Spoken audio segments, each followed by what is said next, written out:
بسم اللہ الرحمن الرحیم نحمدہ ونصلی علی رسولہ الکریم۔ آج کی اس ویڈیو کے اندر ہم ایک حدیث کو ذکر کریں گے جس کا ایک گنا تعلق فی حال ہی میں جو دو اموات ہوئی حمیر اصغر اور عائشہ خان کی، ان سے بھی تعلق ہو سکتا ہے۔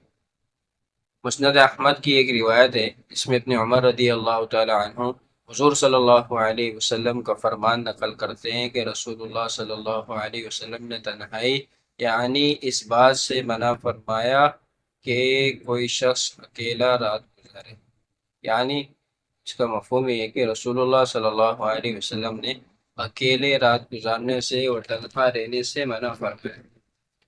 اس کی کیا وجہ ہو سکتی ہے؟ علماء نے اس کی کئی وجہ لکھی ہیں۔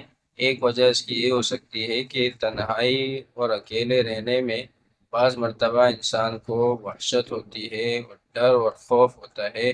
اسی طرح جو ہے انسان کو بسا اوقات کوئی بیماری لاحق ہو سکتی ہے، تو اگر وہ اکیلا ہوگا تو کوئی دوسرا انسان اس کی کیسے مدد کر سکے گا؟ ایسے موقع پر انسان کو کسی دوسرے انسان کی ضرورت ہو سکتی ہے جو اس کے علاج معالجے کی اور اس کی وحشت دور کرنے کی کوشش کرے۔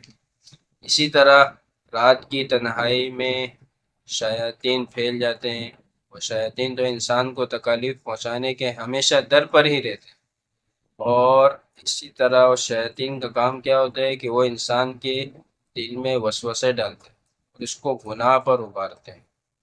تو بہتر یہی ہے کہ انسان تنہا رہنے سے اور تنہا رات گزارنے سے پرہیز کرے۔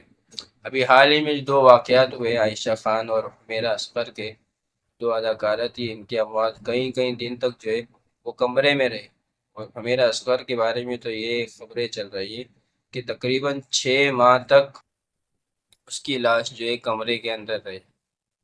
تو اگر جو ہے اس حدیث کو اگر سامنے رکھا جائے تو ان چیزوں سے اس کا تعلق ہو سکتا ہے کہ اگر آدمی تنہا نہ رہے اور کسی گھر والوں کے ساتھ مل کر رہے تو اس طرح کے واقعات سے بچا جا سکتا ہے، کیونکہ اگر کوئی دوسرا انسان ان کے ساتھ ہوتا تو وہ ان کے علاج معالجے کی کوشش کرتا، اور اگر بالفرض اگر ان کا انتقال بھی ہو جاتا تو موقع پر ان کی تدفین کا انتظام ہو جاتا، اتنے اتنے دن تک ان کی لاش اس کمرے میں سڑتی نہ رہتی۔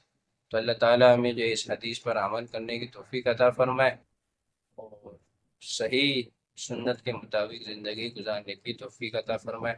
ویڈیو اچھی لگی تو ویڈیو کو لائک کریں، چینل کو سبسکرائب کریں، اور اس کو دوسروں حضرات میں بھی شیئر کریں۔ جزاک اللہ خیرہ، ملتے ہیں اگلی ویڈیو میں۔